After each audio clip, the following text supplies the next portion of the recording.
So Jim Martin is the Vice President and Chief Information Officer at Shepley Bulfinch, a national architecture firm known for design excellence in healthcare, education, and urban development.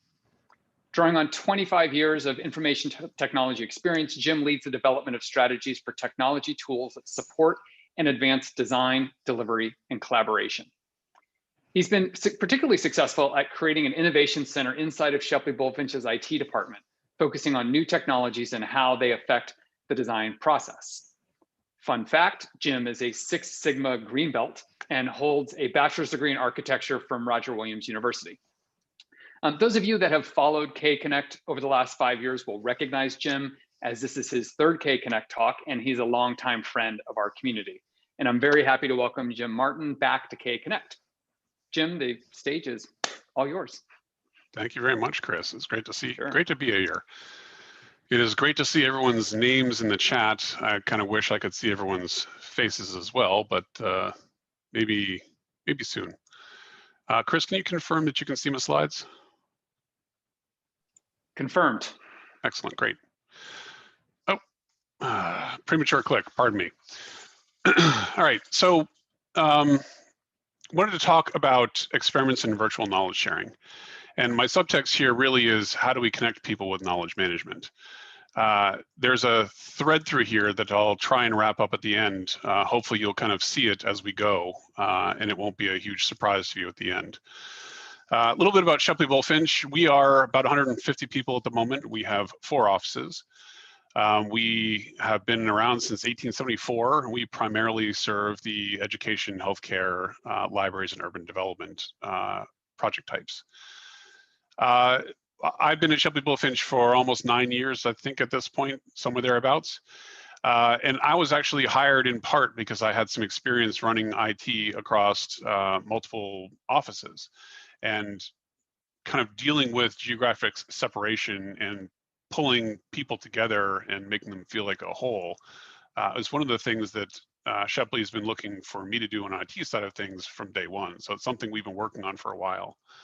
It came in particularly handy on March 13th of, was it last year? I don't honestly know, to tell you the truth. I'm pretty sure it was last year when everyone went home, and we have been virtual pretty much ever since.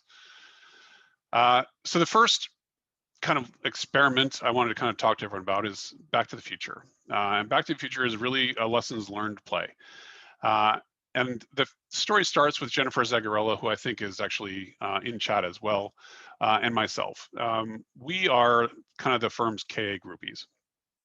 I come to all the KA Connects events that I can.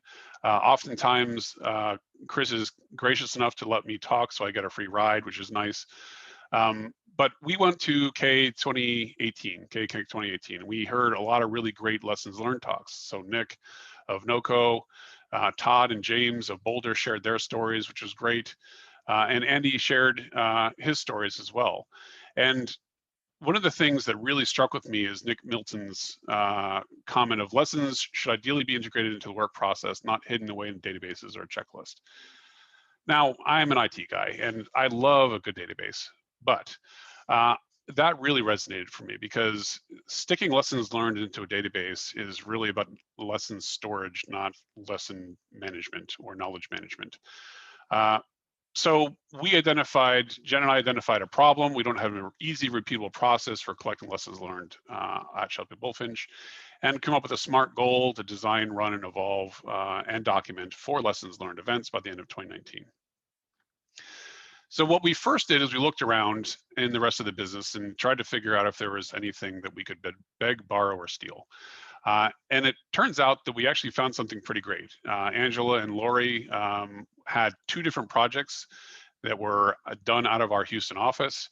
And they were interested in 2017. So this is like 6 months before the start of the KA Connect, where we got inspired. They were looking to pull their teams together, which represented 3 different offices, and have what they were calling a Back to the Future exercise. So basically what that looked like was this. And everyone submitted 2 things that they would do the same and 2 things that they would do differently. And then they just went around and they talked through all that stuff. It's sometimes convenient being the IT guy, because in order to facilitate this, it really required some technology. So they came to me asking about, hey, can we use Idea Flip, which is the tool that you're seeing with the blue background? You'll see it a lot. It was our standard for doing these kinds of things up until recently, in order to facilitate this kind of cross-office meeting. And everyone brought their laptop to the event. It was 100% virtual. It spanned across 3 different offices, as I said, and it worked pretty well. So we found out that it worked pretty well because we asked. If we were going to use this as the basis of this project, we really wanted to make sure that it actually was considered valuable. So almost a year later, we reached out to all the folks who participated, and we said, hey, you know, hopefully you remember that Back to the Future exercise that you did back in 2017. What was it like? Did you find it valuable? What was the most valuable parts of it? And we got some really great affirmative answers from folks. So we felt confident, okay, great, we can kind of go forward and use this as a building basis.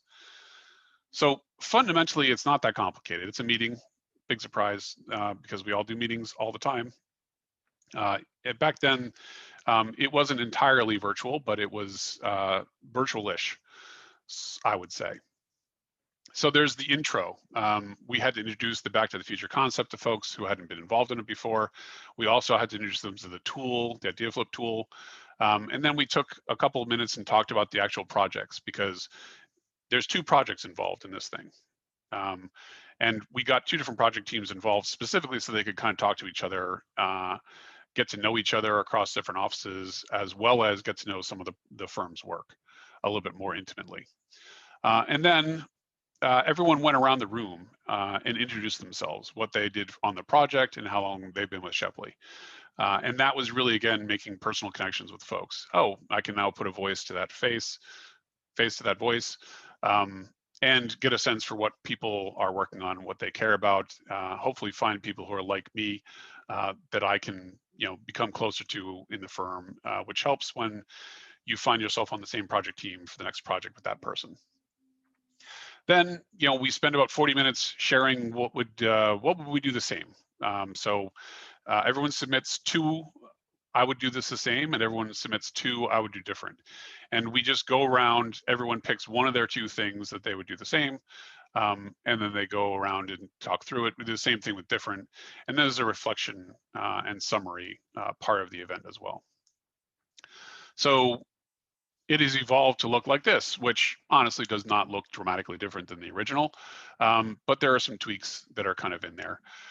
We tweaked the process after each one. The first 2 that we ran, we actually had plus deltas at the end of it to try and get feedback from folks about what was working, what wasn't. We ran out of time to do those, so we stopped doing them, and then started relying on talking to people after the fact to figure out what we should be doing differently.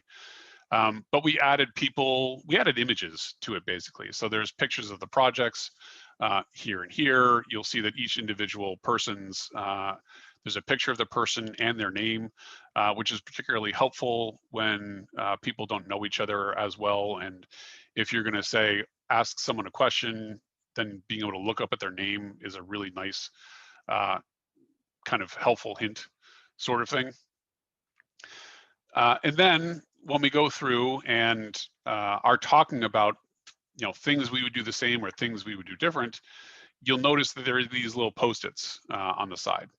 And as the people are telling the story that the image represents, people are adding Post-its about things that they heard or things that they thought were compelling or worth mentioning, or sometimes just giving some kudos and validation for folks as well. So after we go through, everyone goes through 1 round of I would do the same and 1 round of I would do different. We are typically out of time, but if anyone has an image that they didn't get to talk to that they really, really want to, they're given an option there. Having 2 images is actually pretty useful because there's sometimes some duplication. And if the person before you got to talk about the thing that you were going to talk about, and then it's your turn, you have a backup. You have something else that you can talk about. So it's not just like, what that person said, which is not as compelling and doesn't give people the opportunity to contribute in a meaningful way. So then is the reflection period. And this is where I torture the extroverts in the event, and I make them be quiet and write out post-it notes of the things that they thought were compelling. The introverts love this part, which is great. We do some basic affinity to identify the things that we see that everyone is doing. And then we ask people to vote on them. So then people put thumbs up, thumbs down, or whatever other random smiley face or frowny face or whatever that they want. And then we identify, oh, well, here are the X number of things that had the most energy around them, the things that they thought were most important for us to report out to the rest of the firm. And then we ask people for volunteers.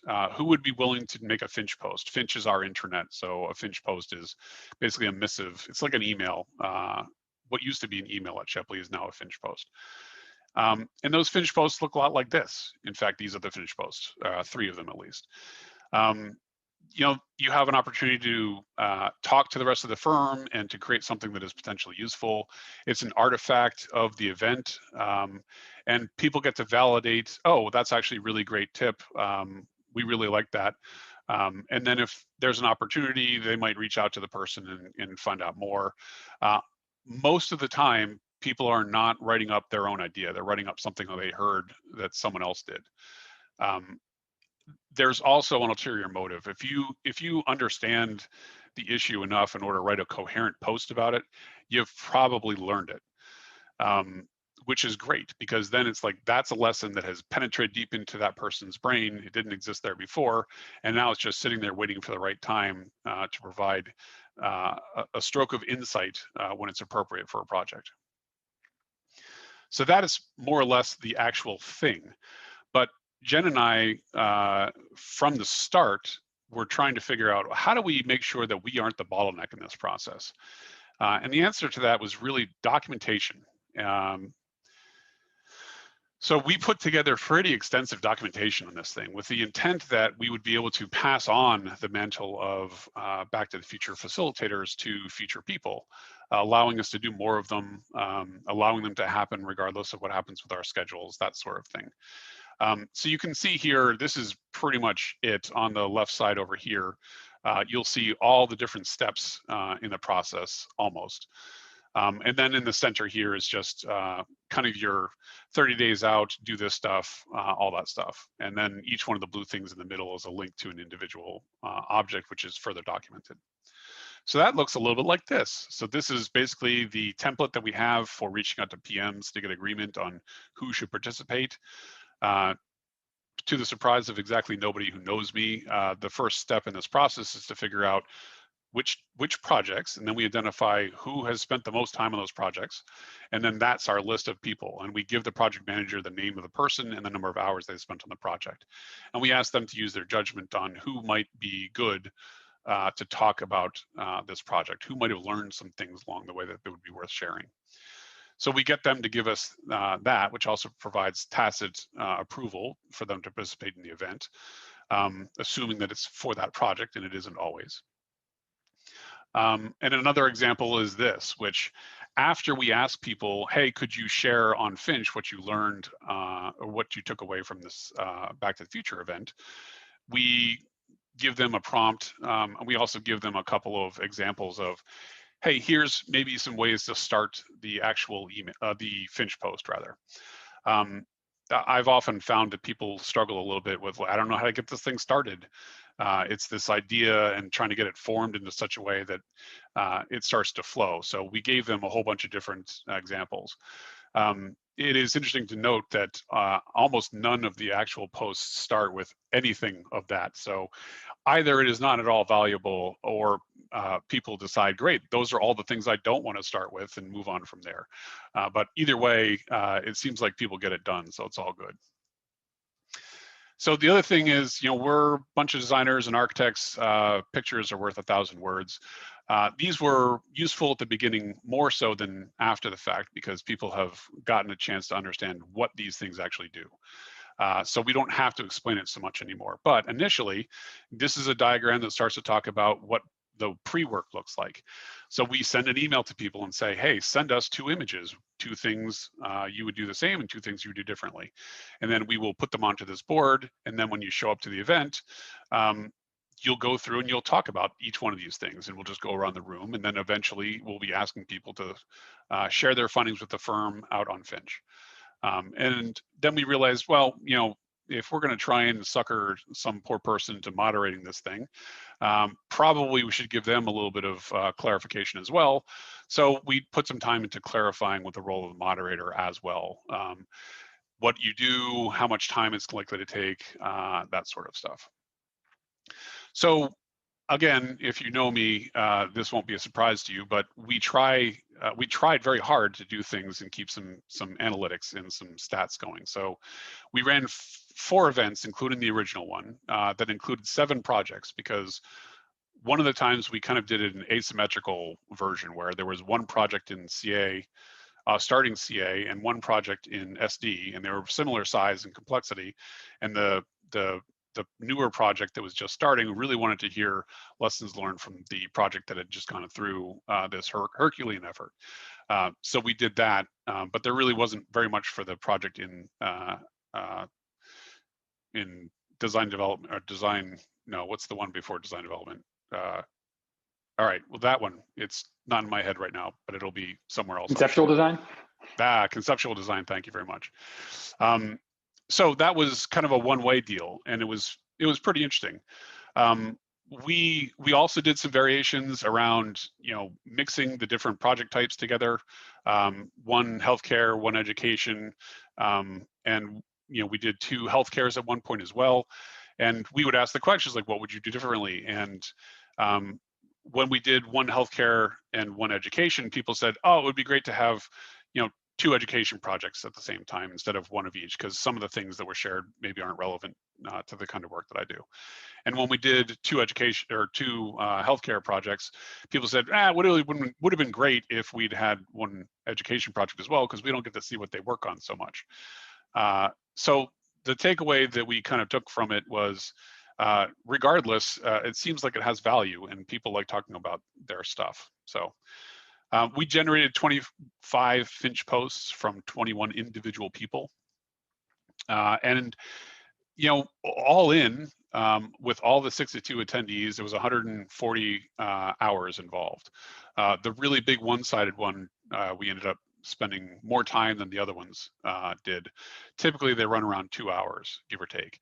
And then the facilitator spends about 4 hours total, including 2 hours in the event, facilitating, getting stuff put together, and then sending out reminders. And probably to the surprise of no one, the most aggravating part of the entire process is finding time on people's calendars.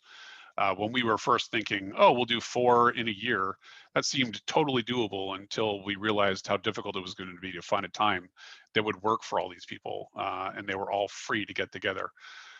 So I think we only ended up doing 3 in 2019, but it was, so we didn't hit our goal, but we still came reasonably close and value was delivered. So we're still feeling pretty good about it. So, you know, we also measure the Finch posts themselves as some sort of an indicator of the value that was delivered. And you can see this is a typical chart out of Synthesis, but the blue line is the one I think is the most interesting, and that represents the number of people who got an opportunity to see one of these Back to the Future posts. And you can see over here, it's actually pretty high. And it stays reasonably high, and it keeps going up. And that's people kind of refinding these things. If they're going to the Back to the Future hashtag, they can kind of see all the different stuff, and they scroll down and looking for things that they think are interesting or helpful, sort of thing. So it's sort of a stand-in for, or as best we can find as a stand-in for, is the information interesting to the rest of the firm?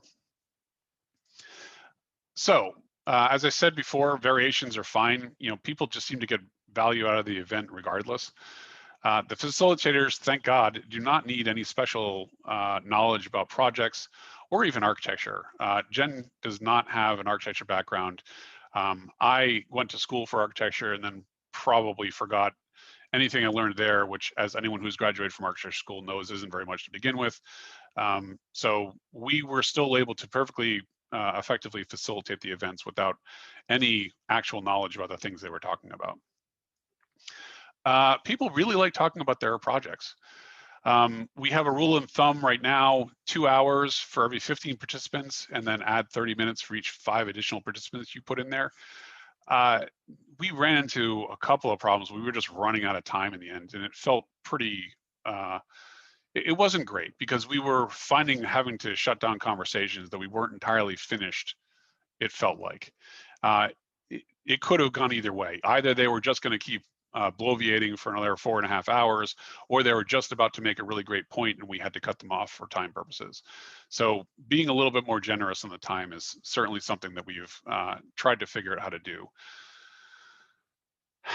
PMs seem to be really interested in having us do this. We really didn't have any PM deny their request to get one of their people to come in. Except for because they had deadlines on those times, or the person was on PTO or was otherwise unavailable. And because probably someone is interested, we charge the time spent on this thing to the project that the person is currently working on. And that may or may not be the project that is being discussed. So the reason for that is that the lessons that they learn in these events, in theory, are then directly applicable to the project that they're working on, and the value will be derived by that project. So we invest in our people. It's really important for us, and this is just one mechanism for doing that. The last kind of thing is to add photos. People like photos. They like seeing pictures of their fellow Bulfinches. They like seeing pictures of our projects, that sort of thing. So we added a lot of those things, and that seemed to help a lot. So then there's a 0.5, because I don't follow Chris's instructions all that well. It's not exactly 3 experiments, it's kind of 3.5 experiments. But we wanted to see, can we do lessons learned with Revit using the same format? So that brings us to the geeks. So Jess Purcell is our design technology manager, and myself as the wizened old soul who already knew the process. And we decided to try and figure out, could we do Back to the Future on a piece of software instead of on a project? And that looked a little bit like this. And we basically said, great, we identified the people who worked in Revit the most. And we said, we're looking for people to take part in a series of events about Revit. You may have heard of a Back to the Future on projects. This is about Revit. We'd like you to send us 2 pictures that represent things you would want to do again on a Revit project, and 2 things you would not want to do again on a Revit project. And we went through the same kind of process. We went around the room. Everyone had an opportunity to talk. We had Revit people kind of talking to each other about things that they had in real life, and there was a lot of sharing of, oh, did you know you could do this instead, or that actually got fixed in this thing, or whatever, all the different things that they were kind of talking through. It was really eye-opening for us as well, Jess and myself, because we heard things that people were doing in the field that we had no idea, because it's impossible to keep tabs of how people are using software if you're not looking at them all the time, and no one has time for that or interest, frankly. So same thing, there are artifacts of the process created on Finch, so there's opportunities for people who are not involved in the thing to kind of see things. They can comment on them, they can like them, validate them, all that sort of stuff. It also was great for the Revit users group folks, which is our internal user group, to identify things that people think are really great, and look into areas and make sure that they can kind of bring the content and distribute it more evenly across all the people who are using the software. So quick stats, we had 3 of these events. These all happened in 2020. Yeah, we did these during pandemic years. This is one of the things that we were looking for. We, as a firm, we did what everyone did. We had town hall meetings. We had, we invited, we didn't invite anyone to do a virtual pet walkthrough, and Gen Z is going to be rolling her eyes right now, but that was something that I wanted to do. I wanted to virtually pet a llama because who wouldn't want to do that? But we did a lot of other things. We had a trivia night. We had a Jeopardy night. We did a bunch of different stuff to kind of connect people. The trouble is that what I really was seeing is that we were getting a lot of people to show up, but we were missing a target demographic. There is some subset of people who really aren't interested in socializing for the sake of socializing. They have other conflicts or lives or whatever, or no interest, whatever the case may be. And I wanted to give them an opportunity to connect with folks on a topic that they actually cared about, that they could justify taking time out of their day when they had so much other stuff going on during work from home.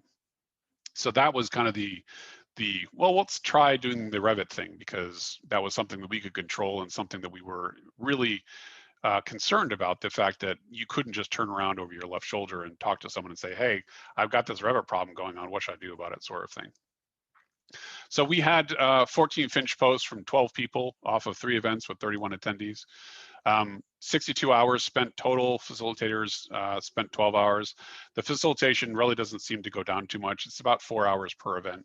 So it's a little bit of a lift, but it's not the worst thing in the world. And again, we're keeping track over time. These all happened. The last one happened last month. The documentation was great, as it turns out, because I wasn't able to make the last one, and Jess was able to rope in one of our other design technology specialists to run the event without me. I'm not going to say they had a better time without me, but they certainly didn't suffer for my absence, which is great, because that's kind of the whole point of the documentation effort. So our observations, it works on software as well as projects, which is great. Reminders are necessary.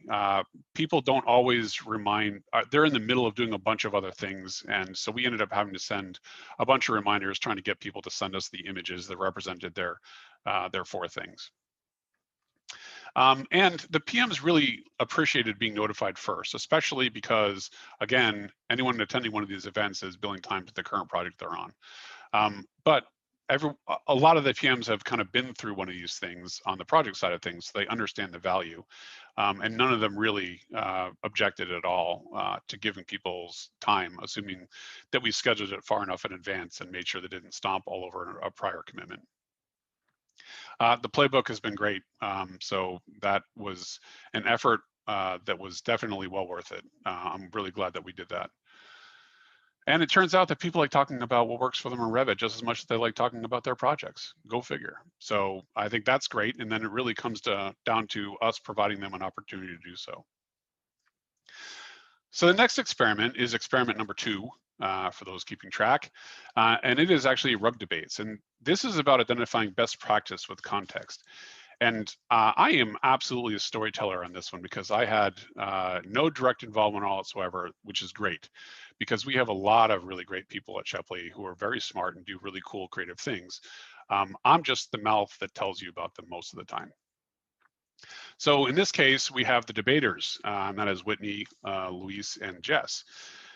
Whitney and Luis are kind of our current rug chairs, Revit Users Group chairs. And what they decided, they had a problem, which was they needed a low effort, fun, and inclusive way to help identify when a best practice is best. And I know that there is some concern about the idea of a best practice being antithetical to a learning organization. But for me, a best practice is best when it is, and maybe not when it isn't. And it's that context that really matters. And that's why I think this was particularly brilliant. So we created another diagram. This was created posthumously by Jess. Thank you very much, Jess. We have a moderator and some debaters, and the rug folks created a list of ideas of debates that they would want to run. And then the moderator identifies people who might be good for those debates. And they ask them and say, hey, would you run these? And then they kind of have a conversation about, each person's side on the debate. And we asked them to take a slightly kind of extreme version of it. It's not a very fun debate if people are agreeing on everything. So we asked them to kind of say, all right, well, go a little bit don't go crazy. Like, the fringe of things, but make sure that there's some distance between you and you're representing a point. It's not necessarily your deeply held convictions. They host a prep session where they kind of go through both things and they explore both sides for about 30 minutes, just the debaters and the moderator. And the moderator identifies questions that they're going to ask and does all the prep work for making sure that the event will go through solid. And then we actually hold the event in our Teams channel. And the Teams channel actually has a live poll, which I personally think is genius. Because what happens is as the debaters are going back and forth, kind of talking through things, the peanut gallery or the audience or the people who are also on the team are going through and they're actually giving them live feedback on whether or not the content of the debate is compelling or not, which I think is hilarious. And there's also chat comments going through and things like that. And the moderator also kind of starts off giving some cover to the debaters and says they've been asked to take this position. It may or may not represent their deep held beliefs on this thing. And then they kind of go with it. And then what happens is an artifact of the event is created because Jess has been paying at least some attention to all the things that I do over the years, and she knows ahead of time what I'm going to ask her to do and just does it because it's easier than doing it after the fact. She identifies the people who are most engaged in the chat room in the Teams channel, and she asks them, hey, would you make a write-up of the thing? And then people make the write-up, which is great. Okay, so we have done 3 of these to date. I thought it might be helpful for context. This is the ugliest slide ever, so I apologize ahead of time. Please don't tell anyone in my marketing department. We did one on work sets, more versus less. We did one on keynotes, file versus in the actual note takes. And we did one in design options, more use design options or use other options. And again, it's not like there's a definitive right or wrong. The issue is trying to get people to articulate when one might be the right answer and when might not be. Revit is a very complicated project, or software rather, and there's a lot of different ways of doing things in it, and helping people understand this is maybe the right decision, but only under these circumstances. And if you get this circumstance, maybe it's not the right decision. And then this is actually what the Teams meeting looks like after the fact. There's the poll there. You can actually see who responded to what poll. And there's a recording of the meeting, which is great because then people can go back to it after the fact. This is what the Finch posts look like. They're not that exciting if you know what a post looks like, but the content is actually pretty great. And these are the people that kind of were tapped to make that report out and create that artifact of the process. So for these, they're shorter. They're only about 30 to 45 minutes. So a lot less difficulty getting them scheduled. We basically schedule them for a time and then people show up to them rather than have to schedule around people's other planned events. We've done 3 of them so far this past year. We had 72 total participants who were live. Some of the same people came to each one of those 3 events.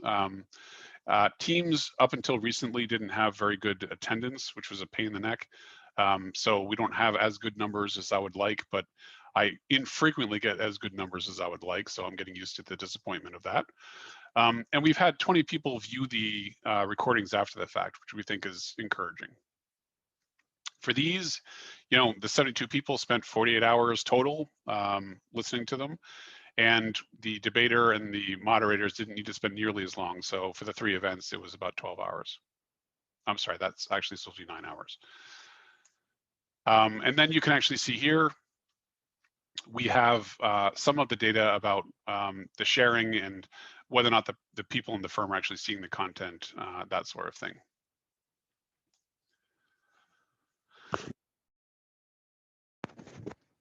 Pardon me. Okay, so some observations. It's really important to give people that cover and make sure they aren't overly attached to their views. It's also important to keep it light. There are some, like, I have flashbacks of like quiz show and high school debate team and things like that. It's like, this is really not that at all. It is intended to be kept light. The questions are structured in such a way that there's always a little bit of fun to be had in the midst of hopefully trying to learn something. It makes things a lot easier for people to acquire information if they're not struggling with preconceived expectations or notions at the same time as they're trying to learn something new. And again, the goal is to identify the context that makes a best practice best or relevant. So it's not necessarily just about the thing, but about the thing about the thing. That was a sentence, so you're welcome. The peanut gallery is also great, and live voting is a fantastic way of keeping people engaged. The votes are going back and forth as people are changing their votes. It was suggested, there was a great hashtag on one of the posts that you can see. If Barrick had brought his little girl, he would have won. So there's a lot of camaraderie that's kind of brought to it, and people are really seeing it as an opportunity to engage in the event itself, not just be a passive listening experience. The best question we got was, what is a horror story you can share about using the other option? People like talking about things that cause them pain and are difficult and aggravating. So if you can come up with a question that lets people think about that, but also share something useful, I've often found that it can be pretty effective. We also think that the debates can be useful for more things with RUG. So we're planning on trying the format out to talk about things that are equally complex and ambiguous around architecture, generally technical terms, whatever other things. It's pretty easy to run and set up. It's been pretty effective, so we'll probably try it on some other things as well. So now for something completely different. And you're going to have to squint and turn your head sideways a little bit to see the knowledge management in this. But this is about keeping people connected through recognition. And if there's any HR folks out there, this one's hopefully for you. This is maybe what you came for, whether you knew it or not. So this is the team of digital transformers. I am involved in this one because there was a fair amount of custom IT work that was required. Emily is our human resources manager. Jess, again, who should be recognizable from the last example. But our problem is that collecting and displaying Shepley shoutouts is exceedingly difficult when everyone is working from home. And what is a Shepley shoutout? Well, this is a Shepley shoutout. This is something that we started doing in 2017, and it's a way of providing recognition for people. So in November of each year, we would have like a month of shoutouts, and you would see these little boxes down here that you could, in the living room of each office, you could come in here, you're on your coffee break, you're eating lunch or whatever, and you could be like, oh, okay, I'm gonna maybe write some shout outs and express some appreciation for some of the people that I work with, for some of the cool stuff that they did that impacted me or my project. And this was fantastic, but it wasn't perfect. What it did great is it inserted the desired behavior into the flow of people's breaks. This is genius. So it's in the living room. So you're already there because you're not focused on work. You're taking a break from work. You're either replenishing yourself, or you're just hanging out, just having a conversation with someone or whatever. And it's like, oh, well, since you're already on a break, why don't you come here and actually do a shout out for someone? It also looks really impressive. It's cool. And you would often find people just kind of sitting in front of the wall, just looking at the entirety of all of the shout outs that were actually given, which is fantastic. Wasn't perfect though, and I don't know that Emily would agree with me on all of these things. Some have said that I am opinionated, and they're probably not wrong. I know that Emily did, in fact, she was disappointed that it only happened once a year. She was interested in having a process that could continue throughout the entirety of the year. It was only visible in the office that they're in, so we would collect shout outs per office. So the smaller offices maybe didn't look as impressive because they only had 150 or so shout outs instead of 450 shout outs like the Boston office had. The other thing is we would collect the shout outs and we would sort them, which was a very manual process that fortunately I didn't have to do because I would lose my mind. And then we would hand the shout outs back to the people who got the shout outs, or to the manager of the department who got the shout outs. So the shout outs were not destroyed, but they were given away to people, and they weren't easily kind of observed after the fact.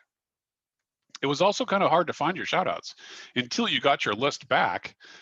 You know, it may have included people from another office, and you didn't have an opportunity to see those because those are pinned up in an office you weren't in. And until you kind of got them and there was a mailing process involved in getting people's shout outs to the right office and things like that, it was kind of a faff to find the shout outs that you actually were shouted out to. So what we did is we created a digital version of this because Emily came to me, and that's what I do for a living. So this is actually a mock-up, and this is the Mad Libs style. And Jess Purcell made this actually in Power Apps, I think. And then we also had a bespoke mockup, and the bespoke mockup is download this template, draw on it with your pen, do whatever you're going to do, and upload it back in, and then you can actually make it. And it's kind of important to give people options, so we try to do that. Some people are more proud of their drawing skills than others. One of the reasons why I got into computers to begin with is because I can't draw to save my life. So I was mostly sticking with the Mad Libs style. It still looks pretty damn cool, if I say so myself. It's really great, and we got a lot of people doing shout-outs. This is the digital version, so this is all web-based. And you know, we were able to actually put the shout-outs in a rotating manner on the homepage of the internet. So every time you go to the internet, there was a new shout-out on the right side. And if you wanted to see a different one, you could click a button and it would find a different one. And then there was also the option of you could go to your own profile page on Finch and you could see all the shout outs that you were listed in, which was also great. So they're more kind of persistent as more are added, they are added to the top of the list, and you can kind of blow down.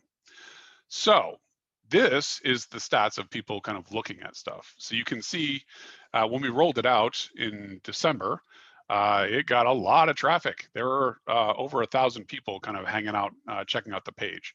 And as time passed, it kind of went down. But even in March, we had 200 people viewing the page. So people are still doing the digital equivalent of sitting in front of the wall and just kind of checking it out, which I think is really cool. But because we had to do something, we actually took the mock-up that Jess did, and we couldn't get it to scale in Power Apps. So we had to do a custom developed application. But because we did that, I also made sure that we actually had hooks in the back end that we could tie into analytics. So this is the actual dashboard that we use to identify shout-outs and shout-out behavior. And I think Emily would be comfortable with me saying that it has not gone exactly how we would hoped. It has been fantastic, but they put a minimum goal of 40%. Their KPI was the number of Shepleys who are making shout-outs, and the high goal is 60%. And we hit 38% in December of last year, which was a little short of the low goal of 40%, but again, still pretty cool. And then in the last 90 days, everyone's been super distracted with trying to figure out little things like how to get people back into the office and how to start staffing for work that we think is coming back, but maybe isn't coming back as fast as we thought, and dealing with less resources in operations in general to do things like remind people to shout out, that sort of thing. But we have in place the levers that we know that we think we want to start throwing, and we will know through this data whether or not those levers are actually having the desired effect. So we have the number of shout outs that people have sent. Where did my cursor go? Okay, there we go. The number of shout outs that people have sent in the last 90 days, so we can tell the people who are using the system a lot, so we can give them positive reinforcement. We know the people, active employees who have not gotten any shout outs, so we could reach out to their managers and say, hey, Anna Becker hasn't gotten a shout out in the last 90 days. If she's done anything great, you might consider doing that. Unfortunately, all these activities take time, which no one has right now, because I think like most of you guys, we are currently trying to staff up again because work seems to be coming back.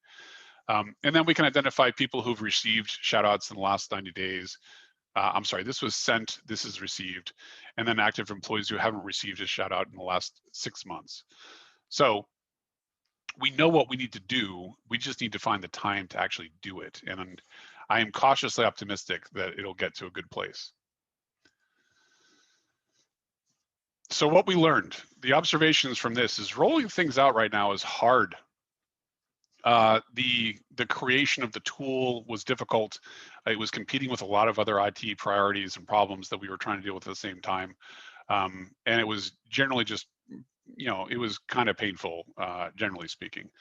Painful, but totally worth it and super cool. So we also find it's when we were doing it once a year, it was like, okay, it is the season for shoutouts, and we were able to generate a lot of energy around that. Now that we're doing it, trying to do it consistently throughout the year, it's kind of hard to maintain that level of awareness. And it's a little difficult to encourage people to express appreciation. So it's like, it feels like being voluntold. So we're trying to think about, well, how do we do this in such a way that it makes it natural? I think the other thing that's working against us here is that where we used to have it in the living room, where you're going in order to have a break and everything is fine and dandy, and you were already kind of predisposed towards doing something like doing a shout out.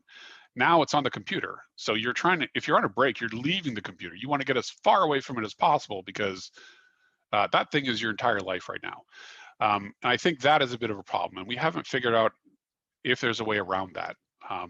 In order to kind of do a shout out on the computer, you have to go back to the computer. So if it's not the first thing that you're going to do before you get back to work again, how do we make room for people to do that in the flow of their life without making it an extra obligation that they have to go do?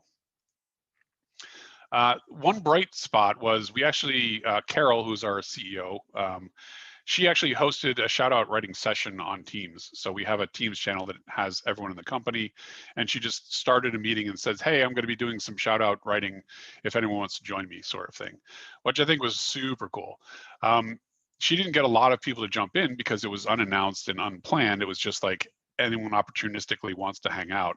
And it was the digital equivalent of people seeing Carol sitting at the table writing shout outs in the living room and wandering by and saying, oh, I'm going to go do that at the same time because I get to chat with Carol at the same time as I'm recognizing my coworkers. So that was really cool. So it feels like there's something interesting there that we want to kind of tweak on a little bit and take further advantage of going forward. So again, that is an example of, it was great. It is not living up to our expectations, but we have not had a chance to really focus on what can we do to fix it.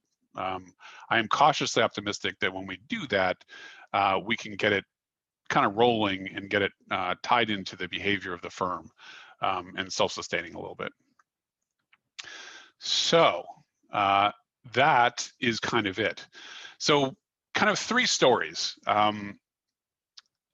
The Back to the Future is really about connecting groups of people together and getting them to share stories, kind of the campfire sort of idea. And then things that they learn, they internalize by writing it out in a communique that will go out to the rest of the firm, allowing for further communication and connectivity to happen with other people who read it, resonate with it, and then appreciate it and or reach out to people for more information or details. The rug debates are kind of similar. It's a bunch of people talking about something that has value to them in their business, in their work, and the things that they have to do on a daily basis, and having fun doing it and not being too overly serious. And being able to kind of bag on some of your friends as well at the same time is kind of an added bonus. And then the shout outs, and the shout outs is about kind of connecting people through recognition, sitting down and making a considered effort to recognize your fellow employees, and then making that recognition as visible as possible to the rest of the firm, kind of going forward. It'll be interesting to see if at some point with shout outs, we have a problem with too many shout outs for people, and we have to actually limit to either a random number or to the first 50 or whatever. So that'll be a fantastic problem to have, and I can't wait to have to talk with Emily about that, try and figure it out. So that is the 3 and a half experiments that I wanted to share with everyone. Hopefully that was useful for, at least one of those is useful for everyone. It's great, Jim. Thank you. Certainly. So Jim, we've got 6 minutes left. We've got 4 minutes in the Q&A panel. We're going to try and do maybe a speed lightning round of answers. And so, and folks, if you haven't added something, you can add to the Q&A panel, or you can upvote the ones you want to make sure that we prioritize. So Andrew Trickett wants to know, as a part of the debate, did you consider a knowledge cafe approach with the debate using breakout rooms as an option? We did not, because we wanted it to be a shared experience in that particular case. So the interactivity of having people kind of voting one way or the other during the thing, and the energy of that changing over time, and people going, "Oh, you just lost a point," sort of thing, I think was the backbone of that event. So I don't think it would have worked in that particular event type in breakout rooms. Yep, cool. Carrie, how do you handle any legal aspects of talking about things you do differently? Specifically referring to things that could be discoverable, blah, blah, blah. Yeah, we don't talk about lessons learned. We talk about things we would do differently if we had a chance to go back in time. And I think that is one of the reasons why they named it that. Angela is very, very bright. She thinks about all that kinds of stuff. She is the chairman of our board for the last couple of years. So she is not oblivious to that stuff. And we had conversations about that. And our position is that we invest in our people's knowledge about things, and there are always things that we could do better. But if we have a chance to go back and try something else, then we would probably try and do something else. Right. So we are not going to worry about it. If it becomes discoverable at some point and litigious, we are pretty confident that we're going to be able to represent our case in such a way that it would not cause a problem. Great. Stephanie Eiler, how do you get those shout outs on an employee profile page? We wrote a custom web part that ties into the backend database where those things live, and it just displays them. Filtering will be next. I showed you the picture of Jess's mock-ups of the interface because it's actually pretty, and the thing we ended up building was a little ugly. It is a minimally viable product. I mean, it's our ugly, so we love it, but it could use some polishing, and we'll get to some of that. Yeah, it was a functional prototype. Exactly right. Yes. Right. James Van is in. Hey, good to see you, Jim. James, are you measuring or surveying overall employee satisfaction and comparing that with the usage stats of shoutouts? We are not, but we have a lot of data that we collect accidentally around our people. And one of the things that we have used in the past is like a Kickstarter for a continuous conversation. So it shows like all the projects you're working on, the different phases that you've worked on, just all the different data about how you've worked at the firm, which is usually pretty surprising to people alone, because like, I was just head down doing the work. It didn't occur to me that I, have more construction documents than CA experience or whatever, or I've done more work in healthcare than education or those sorts of things. So I can see in the future kind of having the shout outs in there as well as another piece of information that people can kind of pull from in order to have a more meaningful conversation with people during their continuous conversations. Haven't done it yet, but also one of the things on the roadmap. I just want to call out for everyone. I saw a question in the chat from Neil. We're going to be sending the slides out along with the video, so you'll have both. James Van de Zan, question 2, are you still using Idea Flip? Sounds like not. And if not, what tool do you use now? So we just bought a corporate license for Miro. Idea Flip has been great. We've been using it for probably 5 years or so, but you can't draw on it, and that was the killer for it effectively.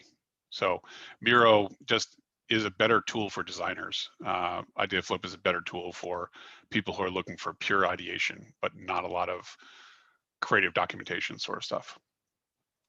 Sounds good. I don't have any idea how to use it yet, but that's what we're going to be. Right, that's what you hear. Yeah. Patrina, did the shout out recognition have any reward or compensation aspect to it? It did not, and it never has. And I don't think we would want it to, because it feels more pure when it's being done for the right reasons, which is a genuine appreciation for people's energy and effort put into projects. And your last question from Jeff Y is, will Shoutout stay all Jeff. digital, or will they be a blend of analog and digital in the future? Yeah, I don't know. I guess it depends on whether or not they end up working well once we get a chance to kind of tweak them a little bit. I had, I had conversations with folks in HR over the years about, hey, maybe we should take this wall of 400 plus things and scan them, and then we can actually give them to people digitally. And their eyes glazed over, and a small tear came down the side of their head as I thought about how much work that would be.